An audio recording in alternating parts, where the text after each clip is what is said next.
I'll wait to see your golden smile, feel of 1,000 kisses. Oh, please stay a while. I'll reach up to hold. Hi guys! In our previous episode, we sailed from Albania to Montenegro, and this time we pick things up at around 5:30 something in the morning.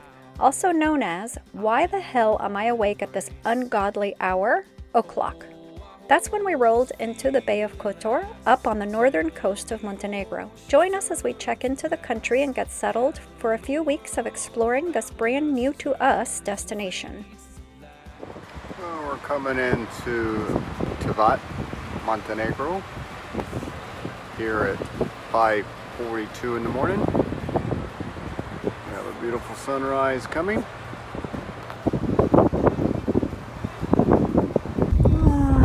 Just woke up and we're entering the bay. And that back there is Atticus 2. Montenegro is one of Europe's youngest countries, but its history is about as old and complicated as it gets. With a stunning slice of Adriatic coastline, it's small but fierce. Think of it as the little country that could, and did, repeatedly. Romans, Byzantines, Venetians, Ottomans, you name the empire, they tried to control it, and Montenegrins just kept doing their thing in the mountains. The name itself means Black Mountain, and honestly, they weren't being dramatic. These peaks rise straight up from the sea, and it's all very Lord of the Rings, minus the hobbits. After centuries of shifting borders, Montenegro became part of Yugoslavia in the 20th century, then regained independence in 2006. So it's technically younger than Facebook. Despite its size, it has it all: beaches, lakes, medieval towns, UNESCO sites, and national parks, all packed into a space about the size of Connecticut. Its Mediterranean charm meets Balkan grit, and that contrast makes it fascinating. You can sip a cappuccino on a polished waterfront in the morning and hike into wilderness that feels untouched in the afternoon.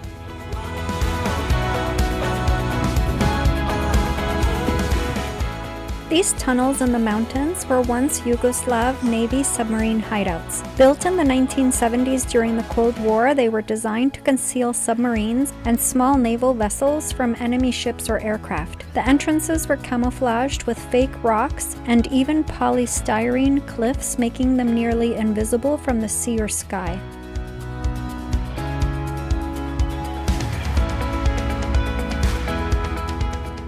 Kotor Bay is often compared to a fjord, but technically it's a ria, basically a drowned river canyon. Surrounded by steep mountains that drop dramatically into the water, it feels like sailing into a secret world. The bay is usually calm and glassy, until it's not. Those same mountains that make it so picturesque can also funnel powerful katabatic winds down onto the bay, sometimes out of nowhere. When they hit, especially near Old Town Kotor, things can get lively fast, and boats scramble to hold anchor. It's gorgeous, but it definitely keeps sailors on their toes. To check into Montenegro, sailors have a few options. For us, it was between Zelenica and Tivat. We went with Tivat since our buddy boat Priscilla wintered there last year and already knew all the ropes. The online reviews were equally mixed with their pros and cons, so we'll go through Zelenica at some point so we can do a comparison.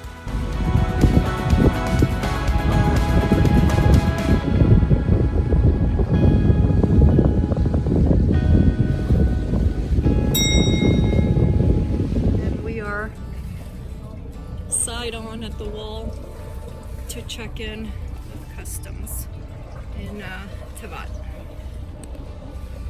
When we pulled into the customs dock, guess who came in right behind us? Atticus 2 from Sailing Project Atticus. I didn't film Jordan and Desiree because they deserve their privacy. We've crossed paths with quite a few sailing YouTubers in the Med, but this was definitely one that both Donovan and I geeked out about the most. Courtesy flag coming off, and Montenegro flag coming on. Once we were officially checked into Montenegro, we finally raised our Montenegrin flag.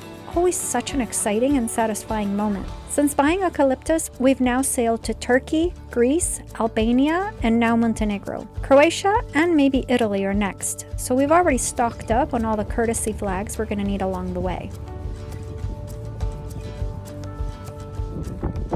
From Tivat's customs dock, we headed to our first anchorage near the island of Sveti Marko.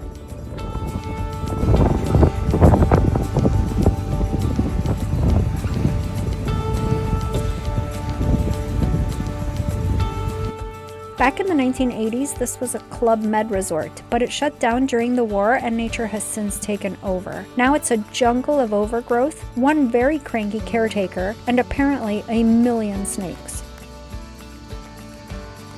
We dropped in 10.5 meters and we put out almost 50 meters plus 10 on the bridle. We got a couple of really shallow spots over here, but we backed up all the way and didn't reach the rocks, so we should be good to go.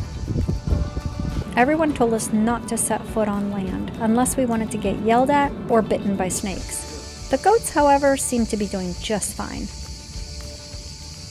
What an incredible area. It is so beautiful here.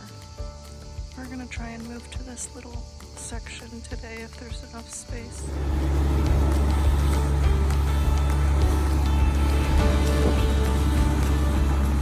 Now let's talk about this monster yacht called Luminosity. It's docked side-on to the concrete quay in Porto Montenegro Marina, and it's not going anywhere soon. Why? Because it's caught in a legal soap opera. The Russian owner is under EU sanctions and reportedly owes the marina, and the town, millions. So the yacht is stuck here like the world's fanciest parking violation. This thing is worth about $500 million. It's got glass walls, futuristic design, the whole 9 yards. But for now, it's basically the most expensive lawn ornament Montenegro has ever had.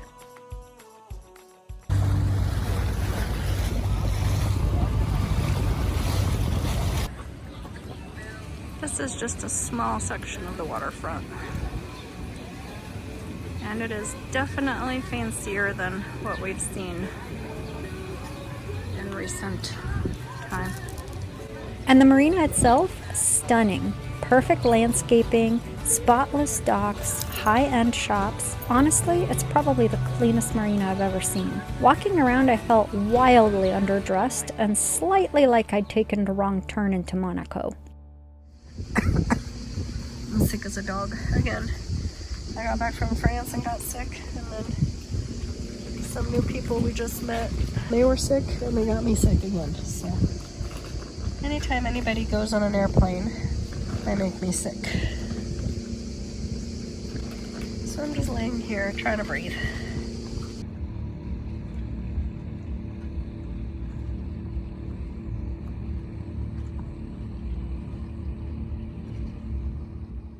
Tivat has a surprisingly busy airport right behind Sveti Marko Island, so planes are constantly buzzing in and out. But instead of being annoying, it's actually really convenient. There's a pontoon right by the runway where you can tie up your dinghy, so guests basically go straight from plane to boat. No taxis, no transfers. I mean, it's kind of brilliant.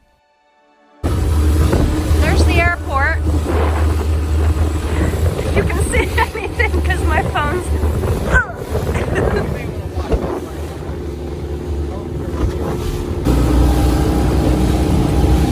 Tivat, Montenegro. Very shaky video because we're on a very shaky water.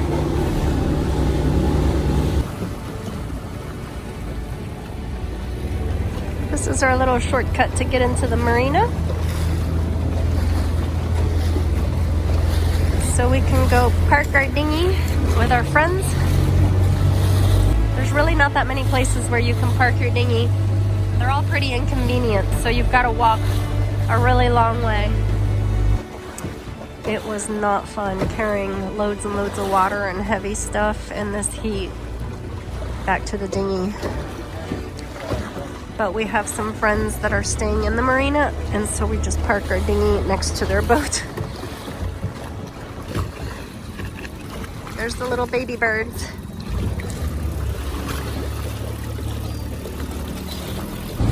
There's the abandoned boat, Luminosity. The owner owes a bunch of money to several vendors in Tivat, and so the government is not allowing him to take his boat. I laugh, it's not funny. There's a bunch of people that are part of the crew that are on the boat and they're not getting paid, so. We dinghied into Tivat one day to stretch our legs and stock up. Cruising past the super yachts in Porto Montenegro Marina, we couldn't help but admire the sheer luxury floating in there. Priscilla's crew, Neil and Kath, welcomed some friends at the airport. Pete and Chris came to spend a few weeks with them from Australia. And since the Priscilla crew wintered in Porto Montenegro last year, they already knew half the dock. So thanks to them, we got to meet several really great people that we're going to hopefully cross paths with again around the Med. Alright, see, this is House Cat, and we're going to park right behind them. Because they've got plenty of space for our dinghy, and they're nice enough to let us park there. You can't tell because there's big boats in front, but there's a swimming pool right there. Look at the size of those fenders. That's the island where we were just anchored. That used to be Club Med years ago when it was Yugoslavia. And there's the city of Tivat back there.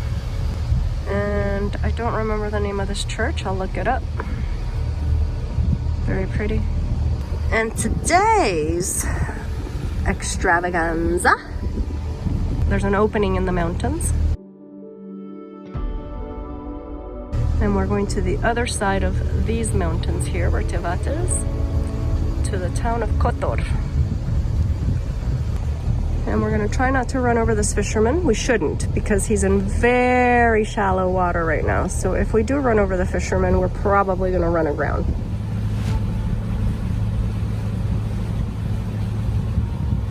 I think 3 of them. They all going different directions though. There's a lot of fish this morning behind the boat feeding. They're about yay long feeding on those little minnows, the little bitty fish. So Tivat is back there, and we're entering the part of the bay where it's the thinnest or the least stretchy. And we've got busy beaches. Kotor is that way, and then to the right, and then to the right again.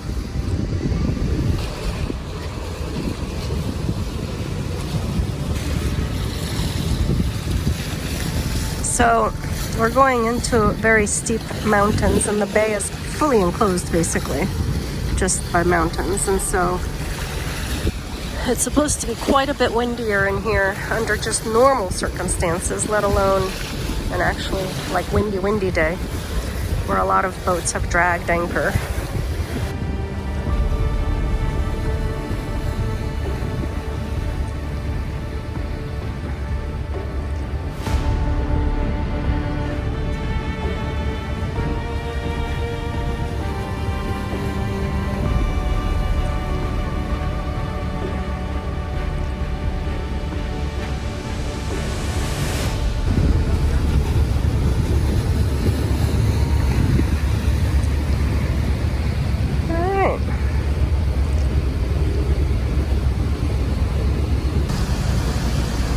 And now we are opening up again into a big bay. Here they are.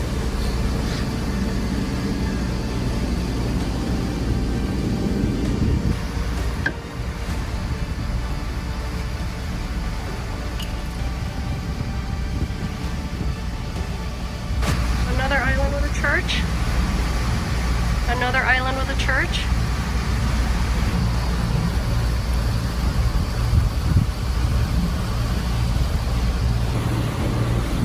Okay, and we're going around the bend one last time because this is the last turn, and then we head to Kotor. It's a pretty church. I see 4 churches in my line of sight right now. There's one there, right by the water. There's another one, you can see the steeple just behind it to the left of those pine trees or whatever. Then there's this big, huge one right here. And then there's one all the way up there on the mountain.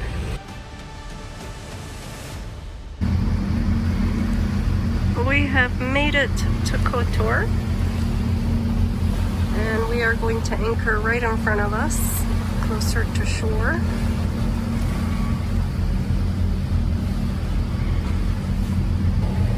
don't know where all those people are that belong in that boat, but I hope they're not going to be where we are going to go. Alright, I better start turning or we're going to run into land. Kotor itself is tucked into the innermost corner of the bay, and it looks like it was dropped straight out of a medieval fairy tale. Stone walls wrap around the old town, the mountains rise straight up behind it, and inside is a labyrinth of cobblestone streets that make Google Maps cry. And we've got 62.4 with 10 on the bridle, and we're settling in Kotor. What a big cruise ship. I guess the cruise ship is leaving. It just honked really loud.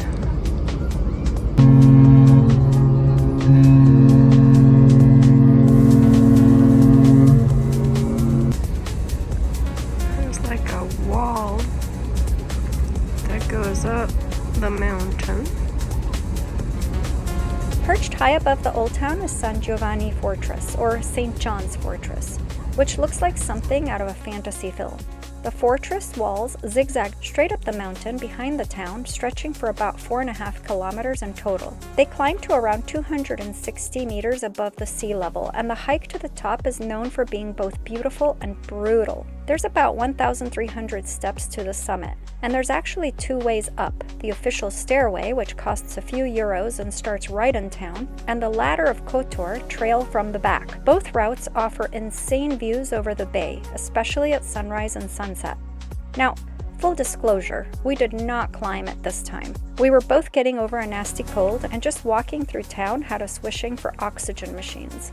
Hiking 1,300 steps was just not on the menu, so we admired the fortress from below and promised ourselves we'd come back to conquer it. Maybe. But don't worry, we're not skipping it forever. In one of our upcoming episodes, we drive around the switchbacks that climb the mountain above Kotor. From there, you get the views without having to go through the steps, though the road itself is terrifying enough to raise your heart rate, so stay tuned for that adventure. All I know is that we've been sick. I just got over my sickness, or I'm still in the process of getting over it, and Donovan started his sickness, and he's down for the count, so. I powered through like a champ. Donovan, not so much.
The city walls to get into the old town part of Kotor. The Venetians left their mark here. The Ottomans tried. The Austro-Hungarians had a go. But today it's UNESCO protected and filled with life. Look up, babe. How pretty. The buildings are gorgeous, sure, but what really makes it fun are the little surprises. The hidden courtyards, random squares, and rustic stone houses that make it ridiculously photogenic.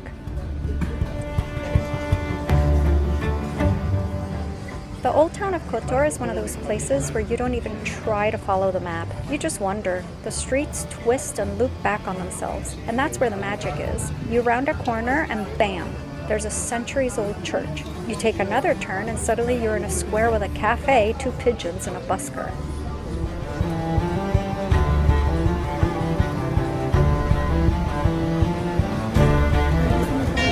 The mix of history, charm, and everyday life makes wandering around here feel less like visiting a museum and more like time travel with tattoo parlors. And because the town is surrounded by massive mountains on 3 sides, it always feels sheltered, almost cocooned like a little secret world that just happens to be shared with a few thousand tourists a day. The Cathedral of St. Tryphon is the big landmark, built in the 1100s and somehow still standing after earthquakes and sieges. Venetian palaces, intricate stone balconies, and the constant backdrop of laundry lines strung across alleys all adds to the charm.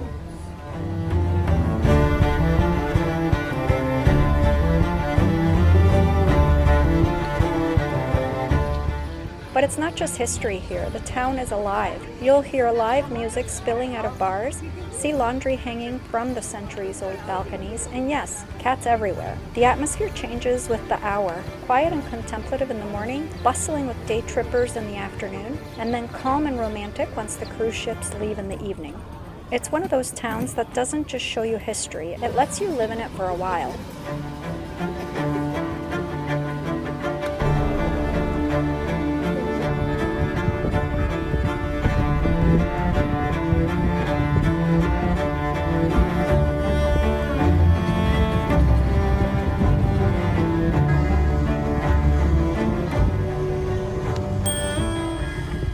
That view right there, those lights that you see going up the mountain, those are all staircases to get up to the switchbacks where all the views are. I awake in the morning with a light upon That's all for now, folks. Join us on our next episode to see more of this magnificent country. coffee cup before the We hope you enjoyed this one. begins. Don't go, stay a while. We'll slow it all the way back down.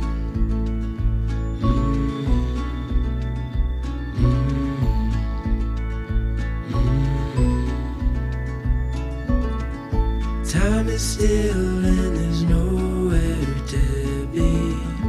Birds are talking outside, giving space for the words we hold inside to come out. So stay a while, we'll slow it all the way back down. Please make sure you like, subscribe, leave a comment, and hit the notification bell. Thanks for watching. Bye, guys. So stay a while and don't go, 'cause we got time.